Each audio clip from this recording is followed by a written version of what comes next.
오직 주의 은혜로 지금 여기 서 있네. 한없는 경배, 한없는 찬양, 내 영혼 예배드리네.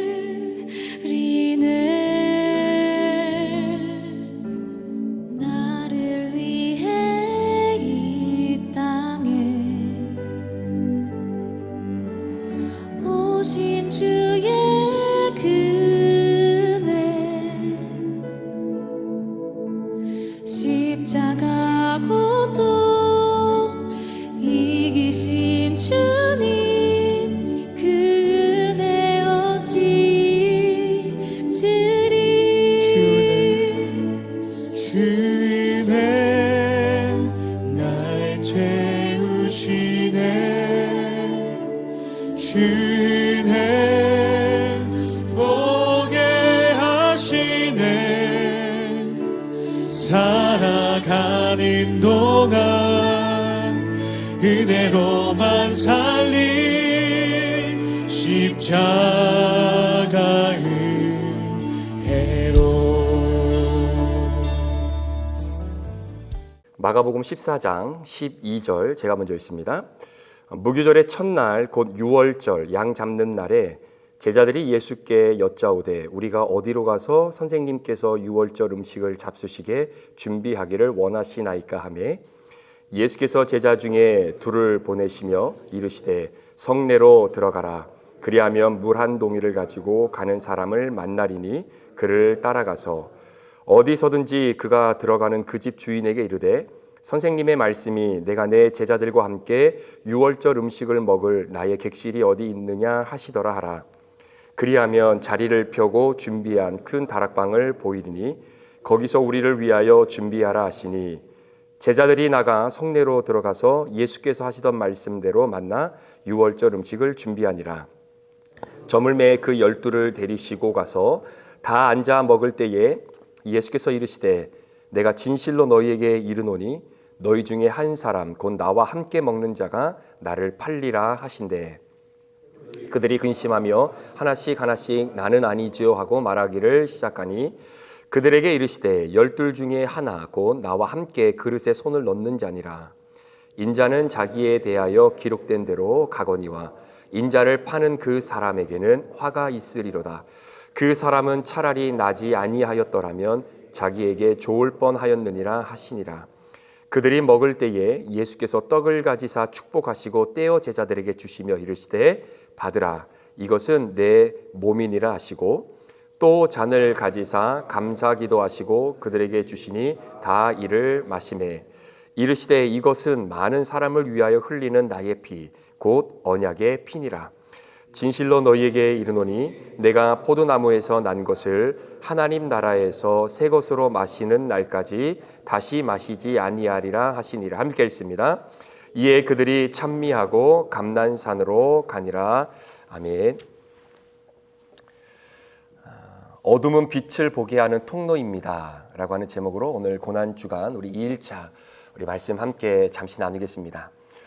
우리 성경에 보면 예수님이 어떤 분이시다라고 하는 것을 우리로 하여금 비유를 통해서 표현하는 내용들이 굉장히 많이 있습니다.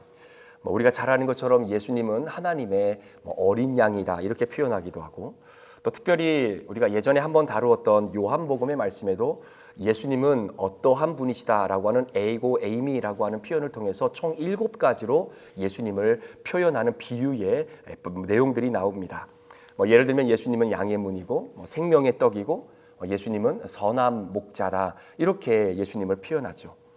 그런데 이 많은 표현들 가운데에 유독 예수님에 대해서 굉장히 우리가 생각하고 있는 어떤 하나의 개념과 반대되는 개념으로 표현하는 것 중에 하나가 뭐냐면 그게 바로 빛이다라는 겁니다. 예수님은 세상의 빛이다. 그래서 나는 세상의 빛이다 이렇게 표현을 합니다. 따라서 예수 그리스도를 믿고 하나님의 자녀가 되어진 이 택자들인 저와 여러분들의 내면 안에는 빛의 자녀로 거하고 있고 또한 빛의 안에 거하는 자 이렇게 우리를 보통 표현을 하기도 하죠. 그러니까 우리가 믿는 예수님이 빛이기 때문에 그 예수 그리스도를 믿는 하나님의 자녀들은 그 빛 안에 거하는 자녀들, 이렇게 성경은 표현하고 또 우리도 그렇게 표현합니다. 따라서 빛이신 예수님이 우리 안에 들어오시는 순간 우리 안에 내재되어져 있는 그 빛은 우리가 어떠한 방법으로도 숨겨낼 수가 없다라는 거죠. 반드시 드러나게 되어져 있다라는 겁니다. 자, 그만큼 빛이라고 하는 것이 굉장히 중요하고, 그래서 예수님은 내 자신을 표현할 때 나는 세상의 빛이다, 이렇게 표현을 하셨던 거예요. 자, 그런데 성경에 보면 이 빛만큼 중요하게 다루는 또 하나의 주제가 있는데, 그것이 바로 우리가 흔히 빛이라고 하는 것과 반대되는 대립적인 개념을 가지고 있는 바로 이 어둠, 이 밤이라고 하는 표현입니다. 자, 우리는 보통 빛의 반대는 어둠, 낮의 반대는 밤, 이렇게 보통 생각을 하는데, 여러분, 영적인 세계에서는 이 밤이라고 하는 것이 우리가 생각하는 빛의 대립적인 개념으로만 사실 사용되어지지 않는 것이 저와 여러분들이 걸어가는 영적 삶의 한 단면이기도 하다라는 거예요. 이게 굉장히 신기하고 참 재밌는 겁니다. 여러분, 정말 빛의 반대말이 밤일까요? 여러분, 낮의 반대말이 정말 밤일까요? 우리가 바라보는 현상은 그렇게 표현할 수 있겠지만 우리가 살아가는 영적인 세계는 꼭 그렇다라고는 말할 수 없는 겁니다. 이유는 뭐냐면, 여러분, 사실 성경은 어둠이라고 하는 것이 이 빛의 반대말이다라고 말하기보다는 이 밤이라고 하는 것은 빛 대신 예수님께로 나아가게 만들어주는 하나의 통로가 바로 이 밤이고 어둠이다라고 우리에게 이야기합니다. 조금 더 쉽게 설명을 드리면, 우리가 빛이신 예수님을 경험하고 빛 대신 주님 안에 거하고 빛이신 주님이 우리 안에 내재되어져 있어서 그가 내 안에, 내가 그 안에 있으므로 그분과 하나가 되어지는 이 빛 안으로 들어가는 이 아름다운 영적 체험은 무엇이 전제가 되어야 되냐면 어둠이 전제가 되어야 되는 겁니다. 어둠을 경험하지 않으면 빛으로 나아갈 수 없다라는 거예요. 어둠을 내 안에 경험하지 않으면, 어둠을 먼저 체험하지 않으면 절대로 빛 안으로 나아갈 수 없는 것, 이것이 영적 세계의 원리라는 겁니다. 그래서 디도서의 말씀에 보면 예수 그리스도인 빛 안에 거하는 하나님을 믿는 그리스도인들이 이 땅 가운데에 소금의 역할, 빛의 역할, 거룩한 하나님의 자녀로서 윤리적으로 도덕적으로 하나님이 기뻐하시는 모습을 우리의 삶에 하나씩 하나씩 만들어가야 되는 그 이유가 무엇이냐라고 이야기하냐면 다른 것이 아니라 너희에게 구원을 주시는 하나님의 은혜가 우리 안에 있기 때문에, 그래서 우리는 거룩을 향해 나아가는 바로 그 빛의 삶을 세상이 우리로 하여금 요구한다라고 하는 맥락이죠. 자, 여기서 구원의 은혜라고 했을 때 이 은혜는 빛 대신 예수님을 가리키는 겁니다. 따라서 빛 대신 예수님이 내게 임했다라는 것은 내게 구원의 은혜가 임했고, 구원의 은혜가 임했다는 것은 구원의 예수님이 내 안에 들어와 계시기 때문에, 그래서 우리는 거룩한 하나님의 자녀로 이 땅을 살아내야 될 그 책임이 우리에게 주어진다라는 것이죠. 자, 그런데 여기서 구원의 은혜가 하나님의 은혜가 내게 나타났다라고 하는 이 나타났다라고 하는 이 단어를 우리가 좀 한번 생각해 봐야 되는데요. 이 나타나다라고 하는 이 헬라어 단어는 에피파네라고 하는 이 단어를 씁니다. 근데 이 단어의 원래적인 의미는 어떤 의미냐면, 나타나기는 나타나는데 정확한 시간과 예고되고 예정된 시간에 나타나는 그 나타남을 의미하는 것이 아니다라는 거예요. 오히려 굉장히 기습적으로, 그리고 전혀 예상하지 못한 시간에 나타나는 나타남을 에피파네, 구원의 하나님의 은혜가 나타났다, 이렇게 이야기를 하는 겁니다. 그러니까 마치 이런 겁니다. 여러분, 사도 바울이 다메섹 도상에서 부활하신 주님을 만날 때 그 만남의 시간이 예정되어 있던 시간이 아닙니다. 누가 보더라도 이 사도 바울이 부활의 주님을 이 다메섹 도상에서 요 시간대에 만날 것이다라고 예정되어져 있는 시간 속의 만남이 아니다라는 거예요. 기습적으로 하나님의 은혜가 사도 바울에게 찾아온 겁니다. 마치 도둑이 그의 인생에 찾아오는 것처럼 말입니다. 여러분, 우물가의 여인이 그날도 동일하게 죄를 짓기 위해 우물가에 나가 남성을 찾기 위해 두리번 거리는 그의 인생 속에 예고되지 않고 예상되지 못한 시간에 예수님께서 그 여인을 만나주시기 위해 오십니다. 물론 이 우물가의 여인은 그 우물가에 예수님이라고 하는 나의 구세주를 만날 것이라고 하는 그 예상을 전혀 못했지만 사실 여러분 예수님은 이 여인을 만나기 위해서 열심히 뛰고 달려서 그 시간대에 그 우물가에 우리 예수님은 물론 도달하셨죠. 왜냐하면 우리 예수님은 모든 것을 아시는 인지의 그 은혜와 능력이 있기 때문에 그렇습니다. 그러나 이 여인의 인생에는 이 예수님이 내 인생에 이렇게 기습적으로 찾아올 거라고는 전혀 예상하지 못한 바로 그 상황이죠. 여러분 그러고 보면요, 사도 바울이나 우물가의 여인이나 정말로 그 여인의 인생, 그 사도 바울의 인생에 주님이 찾아오셨던 그 하나님의 은혜에 나타나는 빛의 역사는 그들의 인생의 칠흑 같은 어둠 속에 있었을 때 우리 예수님이 찾아오시는 겁니다. 예수님이 빛으로 나타나실 때 그 사람의 인생에 가장 어둠이 짙게 깔려 있을 그때, 그 밤에 예수님이 찾아오시는 거예요. 사실 니고데모가 밤에 예수님을 찾아갔지만 아닙니다. 원래는요, 그의 인생의 가장 칠흑과 같은 어둠 속에 있는 그 밤에 예수님이 이미 그를 찾아가신 거예요. 여러분 야곱의 인생을 한번 보시겠습니까?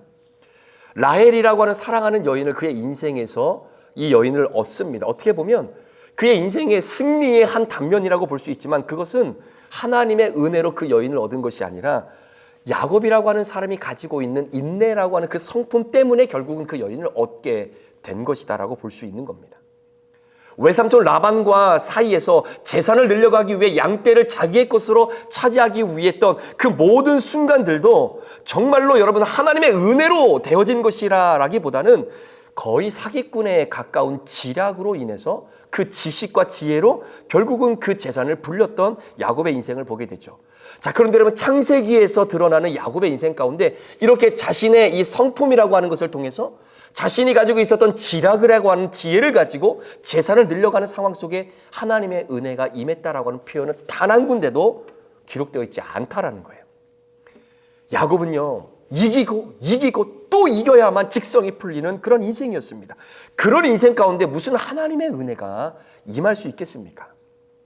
그런데 다시 약속의 땅으로 돌아갈 때 결국은 약복강에서 형 에서가 400명의 군사를 이끌고 자신을 죽이기 위해서 기다리고 있다라고 하는 소식을 듣고 자신의 모든 소유를 셋대로 나누어서 형님에게 먼저 보내게 되죠.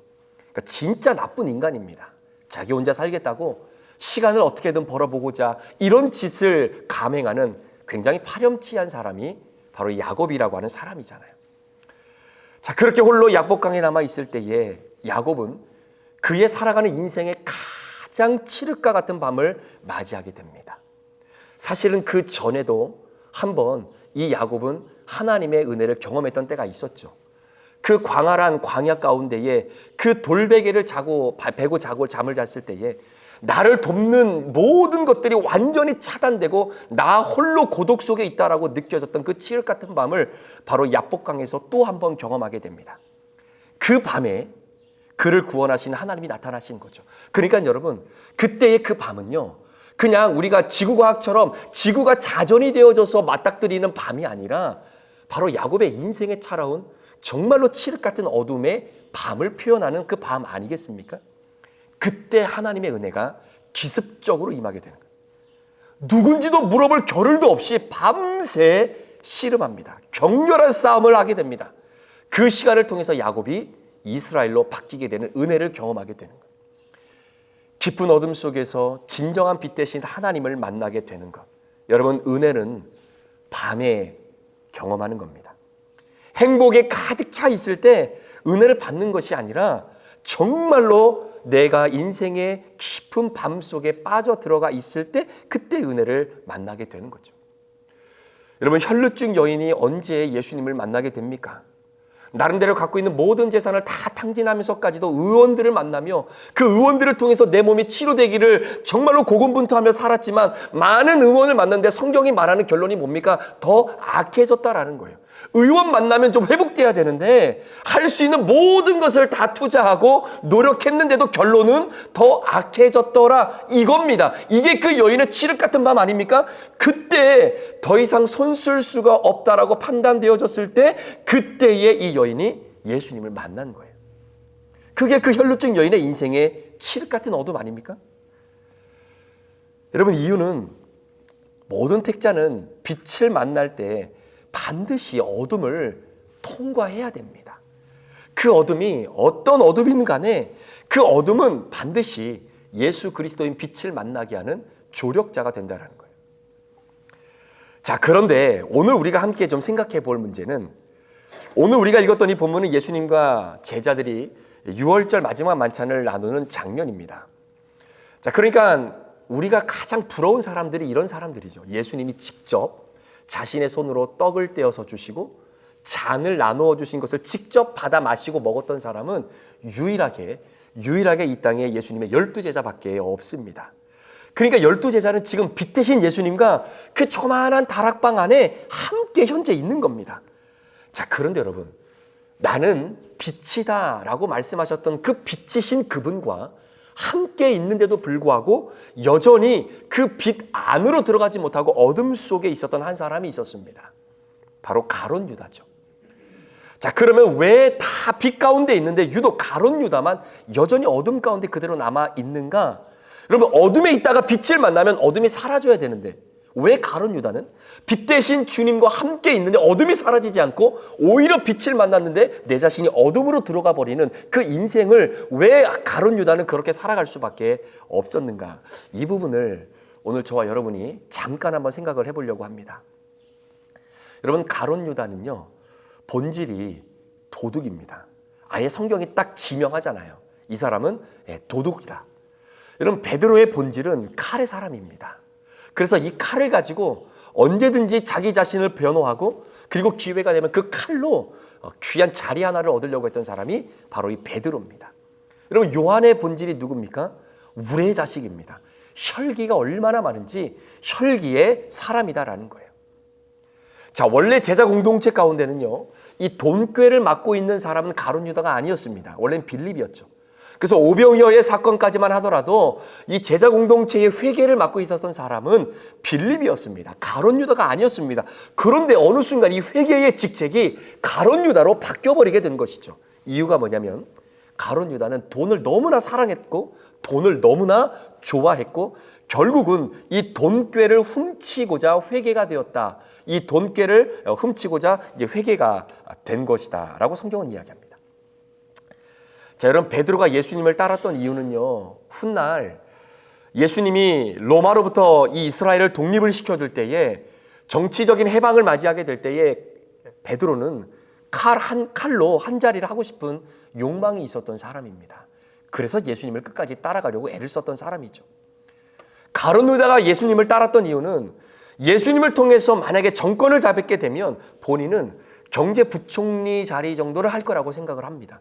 그런 자리에 공식적으로 앉게 되면 이제는 몰래 돈꾀를 훔치지 않고 대놓고 합법적으로 도둑질을 해도 자신의 재산을 충분히 늘릴 수 있을 거라는 생각 때문에 예수님을 따른 거예요. 그러니까 여러분, 가룟 유다는요, 돈이 포기가 안 되는 겁니다.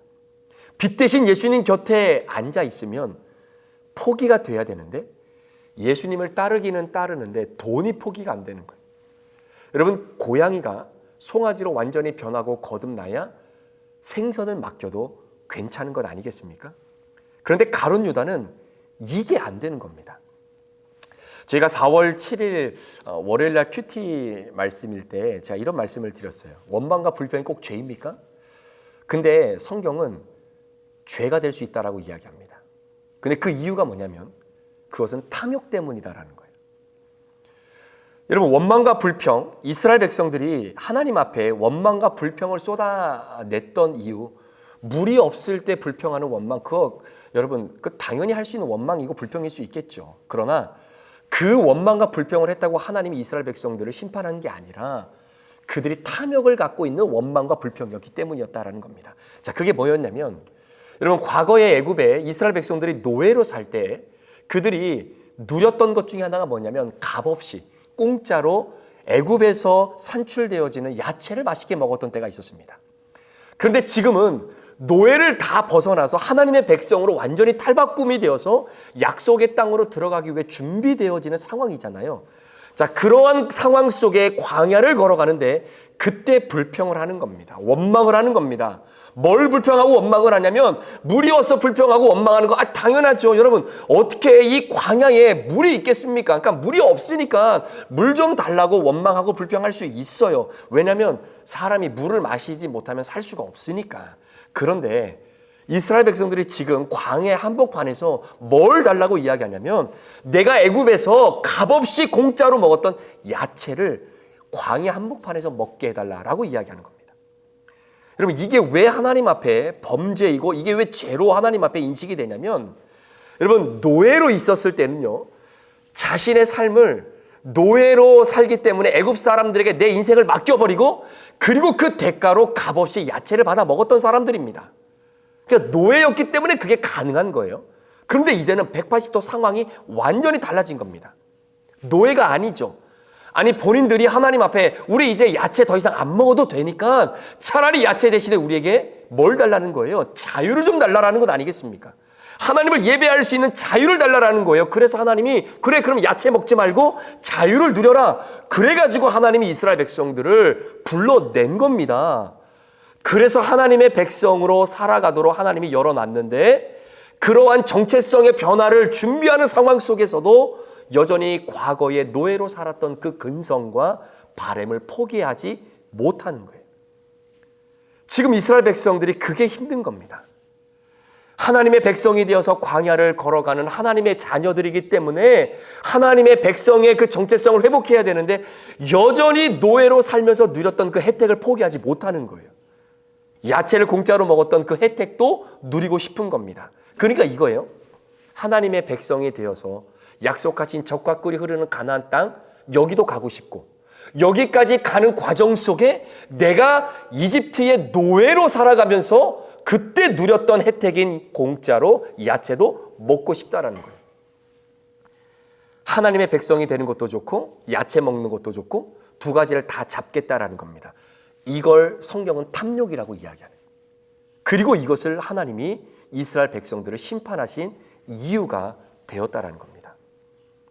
하나님의 백성으로 거듭났으면 이제 노예 생활은 버려야죠. 그때로 다시 우리는 돌아갈 수 없는 겁니다. 여러분, 고양이가 송아지로 변환되어지고 전환되고 거듭났는데 송아지가 어떻게 다시 고양이로 돌아갈 수 있겠습니까? 예를 든다면 포기해야 할 것들이 있다라는 거예요. 그런데도 하나님도 붙잡고 야채도 붙잡고 싶은 마음, 이걸 탐욕이라고 이야기하고 이걸 성경은 죄라고 이야기합니다. 이게 오늘 가룟 유다에게 그대로 남아있는 거예요. 돌이키고 회개할 수 있는 기회가 주어졌는데 돈을 포기하지 못하는 겁니다. 오늘 예수님이 말씀하셨잖아요. 오늘 이 중에 나를 팔 자가 한 사람이 있다. 그거 본인인지 몰랐을까요? 기회가 주어진 겁니다. 포기할 수 있는 기회가 주어졌는데도 그것을 포기하지 못하고 결국 빛 대신 주님이 그 자리에 함께 계셔도 여전히 어둠 가운데 머물 수밖에 없었던 그 초라한 사람. 여러분, 그게 가룟 유다가 아니라 그게 제 모습이기도 한 거예요. 빛이 있어도 능력을 경험하지 못합니다. 그런 것 같아요, 여러분. 교회도 마찬가지입니다. 여러분, 교회에 오신 분들 가운데 정말 힘든 분들이 계세요. 그런 분이 어떤 분이신지 아십니까? 그런 분들은 말씀이 들리는 분은 진짜 힘들어요. 말씀이 들리면 너무 힘듭니다. 그런 분들은 둘 중에 하나입니다. 교회를 옮기시든가 아니면 본인이 변화되든가.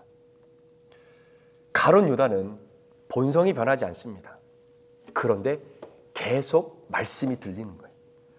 나는 돈이 좋아서 돈깨를 맞고 싶어서 훗날 합법적으로 내가 정말로 사기칠 수 있는 기회가 내게 주어질 수 있는 게 바로 눈앞에 버젓이 보이는데, 그래서 그 예수를 따르고 있는데 예수님이 자꾸 그거 포기하라는 거예요. 그거 포기하라는 거예요.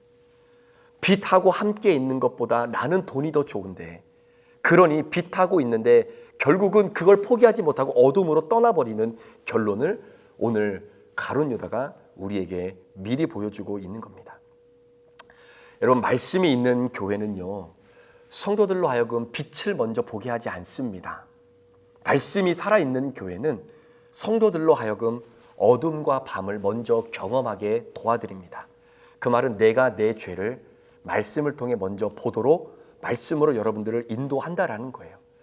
그래서 그 빛 대신 주님을, 그 죄를 봐야 그때야 비로소 빛 대신 예수님을 만날 수 있기 때문입니다.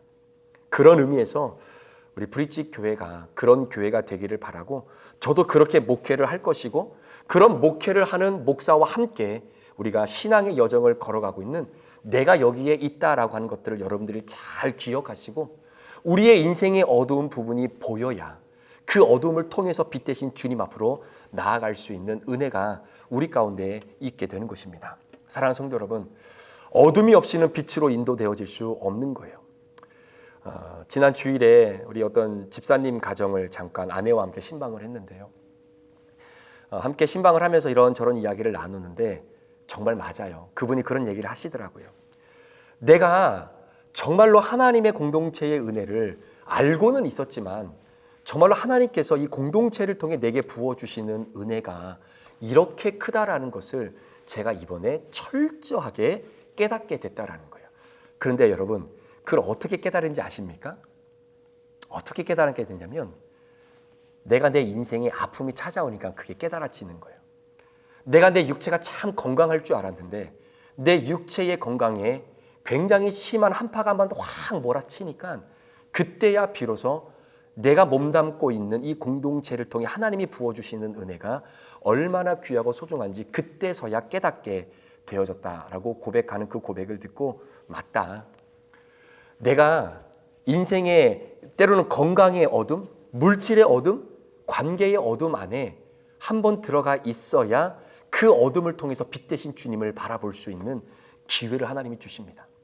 그것이 어떤 분들은 정말로 가정에 힘든 일이 있었을 때 그 힘든 일을 믿음으로 함께 뚫고 나가는 가정의 깊은 칠흑 같은 어둠, 부부 사이에 칠흑 같은 어둠이 있을 수도 있어요. 여러분, 내가 직장과 사업을 하는데 그 사업이 너무나 힘들어서 그 자체가 정말로 내 인생의 칠흑 같은 어둠이 임하는 바로 그 현장일 수도 있는 겁니다. 자녀 때문일 수도 있는 것이고요. 그럴 때, 그때가 바로 이 빛 대신 예수 그리스도를 우리로 하여금 만나게 하시는 통로라고 하는 이 믿음의 영적 원리를 여러분들이 기억하시고 오늘을 사셨으면 좋겠습니다. 자, 오늘 말씀을 마무리하면서 혹시 여러분들은 오늘 어떤 어둠 속에 있습니까? 그 어둠이 여러분들을 주님을 바라보지 못하도록 여러분을 누르는 어둠이 아니라 그 어둠을 통해서 예수 그리스도를 만나는 바로 그 조력자와 통로와 같은 역할을 하는 바로 그 어둠의 통로. 그 빛 안이 내 안에 그 어둠을 통해 빛이 들어오게 될 때 여러분들은 빛 안으로 들어가는 어둠이 되어지는 은혜가 있기를 축복합니다. 소망하며 기도하기는, 빛 대신 주님과 오늘도 함께 살아가실 텐데 그 빛 대신 주님 안으로 들어가시는 걸 선택하시겠습니까? 아니면 그 빛 대신 주님 때문에 내가 더 어둠 속으로 들어가는 인생을 오늘 선택하시겠습니까? 이 선택의 결과는 오늘 하루를 마무리하는 여러분의 인생을 스스로 평가하는 그런 복된 하루의 인생이 되기를 주의 이름으로 축복합니다. 기도하시겠습니다. 오직 주의 은혜로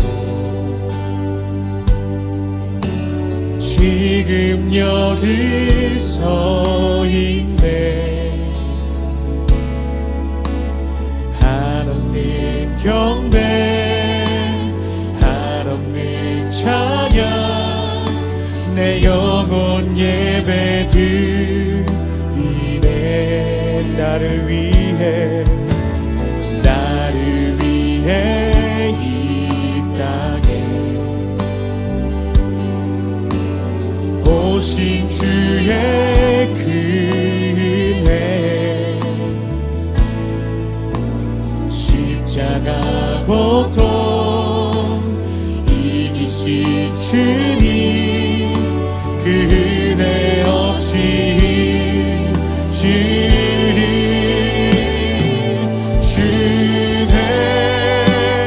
날 채우시네. 주네 보게 하시네. 살아가는 동안 은혜로만 살림, 십자가의 아멘. 주네 날 채우시네.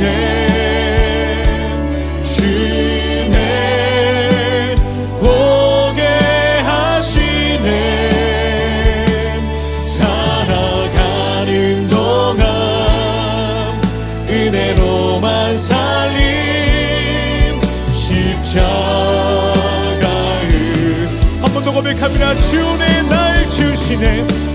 주 은혜 날 채우시네. 주 은혜 보게 하시네.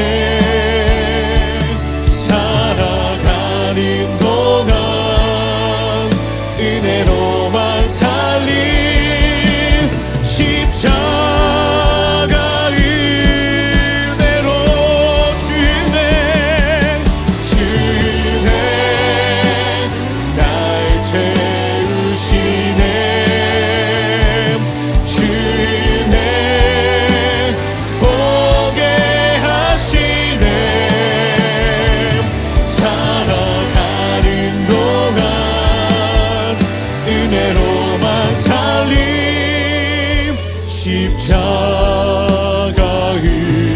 살아가는 동안 은혜로만 살림 살아가는 동안 은혜로만 살림 십자가의 은혜로. 아멘. 주님 살아가는 동안 주님의 그 십자가 은혜로 말미암아 날마다 승리케 되는 우리의 삶이 되게 하여 주시옵소서. 오직 주님의 그 은혜로 살아가는 우리가 될 수 있도록 주여 역사하여 주시옵소서. 아멘 아멘.